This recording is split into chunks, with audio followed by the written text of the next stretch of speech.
we're able to eventually be able to tell the companies through our software, of course, that, if you wanted to hire for this position, this is really the kind of employee that you want to hire.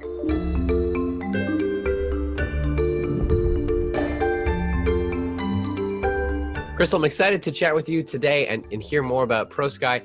To begin, can you share what is the company? What do you guys do in 5 seconds? Very brief. Sure. We are an HR software company that focuses on organizational development for companies. And in the beginning, when you set out to create it, what was the problem that you saw? You're like, we need to solve this, that led to ProSky. So I kind of grew up in an HR family. My dad pretty much consulted for Fortune 500 companies in terms of organizational development instructor. So as a young kid after school, I would follow him around and pretty much sat in these board meetings with these C-suite executives. And, he was pretty much going through what they needed to do to have a great organizational structure and development. So that was my knowledge and education of HR. And it was a very deep understanding of that. When I started my own career, I actually went into marketing. I love that creative aspect of it. And I actually, got to oversee an entire marketing department, had to do a lot of hiring for them. It was a fast growing company, so they didn't have a lot of roles at that point, and we had to wear many hats. And so I kind of took upon that HR role and started researching to see, what HR software was out there. And I was extremely surprised to find that majority of the HR software was catered to just recruiters and not C-suite HR executives or even VP of HR.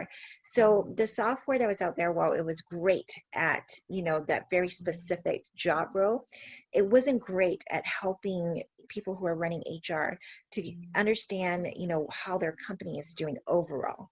And I knew that that was an issue because I was seeing a lot of problems even within the companies that I was working for and our partner companies at that time, where there were a lot of politics. People were getting hired based on different kinds of biases, right? Like which schools did they go to? Where did they come from? Who were they buddies with? And then in addition to that, employees were getting promoted again with a lot of biases attached to it. And all those gaps happened because the organization didn't know who it was. And that's where organizational development instructor comes into play. That's when I knew that we had to create something, because there really wasn't anything out there aside from hiring expensive McKinsey or Deloitte consultants. And we really needed to help companies and teach companies what they needed to do to, take away all these different gaps and biases. Talk to me then, maybe a couple use cases or case studies of one of your clients that can, again, show the power of it, or how that dashboard, or how the technology works. Yeah, so our platform actually covers everything from recruiting all the way to when your employee or after your employee leaves the company that Walmart's own engineers were working on. The result was astounding. The candidates who actually did well at the end did not come from tier 1 universities. They all came from tier 2 universities, which Walmart was actually surprisingly happy about, because it, proved the concept that we're going to hire the best, not where you're from, but what you can do. And so that concept brings it into the employment phase as well.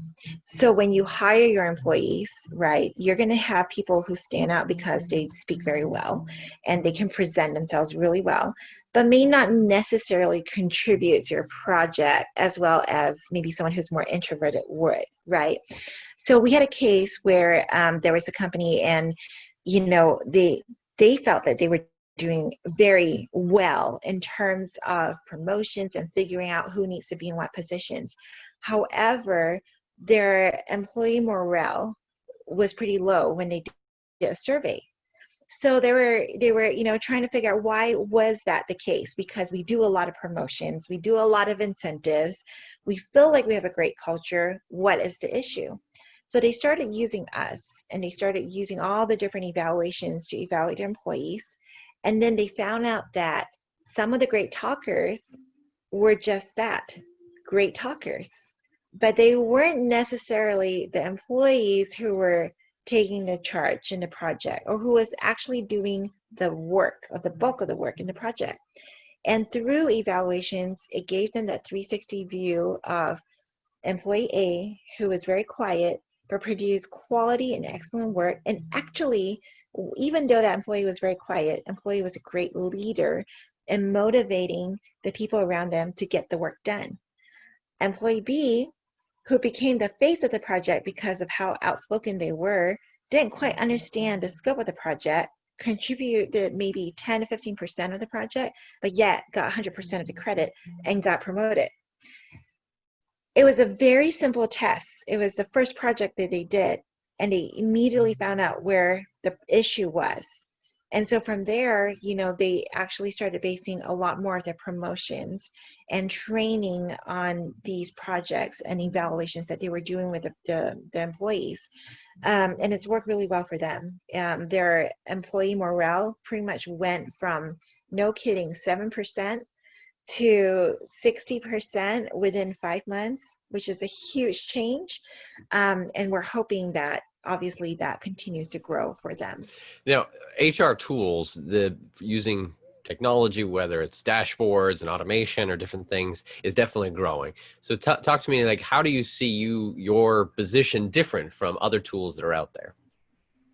Sure. So we have the ability to gather data at every single data point, right? Because we house everything from recruiting to hiring to employee development.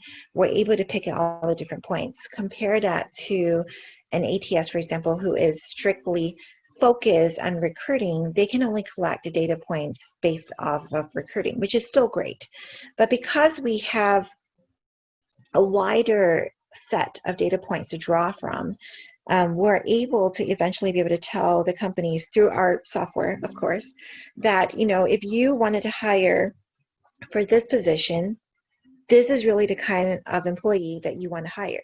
So their technical skills, their interpersonal skills, what kind of qualities do they have? And they do that because the different data points show, for example, I'm hiring this person now because they possess these technical skills, they possess these interpersonal skills. So I think they're a good candidate, I'm going to hire them.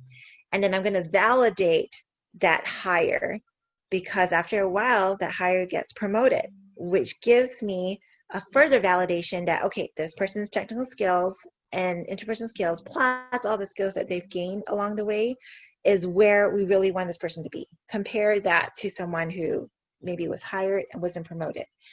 So we can draw from these different data points and give a true 360 view of, hey, this is the kind of person that you want to hire.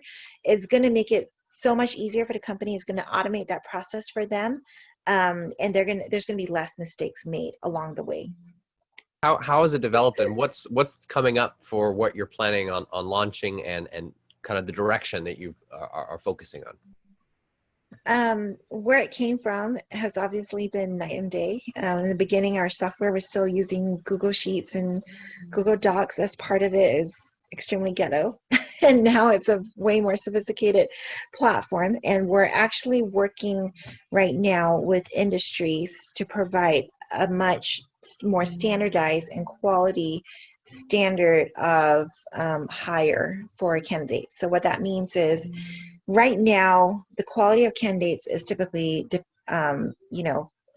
created by universities, where they're saying that if you do this major, you're going to be able to get these entry-level jobs or these higher-level jobs, depending on what you're studying. The issue with that is every university is different, and so every criteria and every requirement becomes different. And at the same time, industry expects a very different set of skill sets than what universities are churning out. Not to say that they're wrong and they're bad, because they're very much needed, right? So what we're doing is we're kind of reverse engineering that whole process, where we're working with industry right now to figure out, okay, well, what does, let's say, an entry-level position of this, division that you're looking for, what is your ideal candidate? What should they look like? Crystal, thank you so much for kind of sharing the insight of where you are focused on. Can you share what's a good first step people can take to learn more about your company, and what will be where can they go to get that information? Sure. Of course, they can go to our website, ProSky.co, to learn more about what our platform does. They can, request for a demo. They can also follow us on Twitter. We're at ProSkyers, and we actually provide a lot of free resources for companies as to what they should do with HR, how they should get started, some best practices they should do along the way. So yeah, please follow us on Twitter. Have you seen a company using AI, machine learning, or other technology to transform the way we live, work, and do business? Go to uptechreport.com and let us know.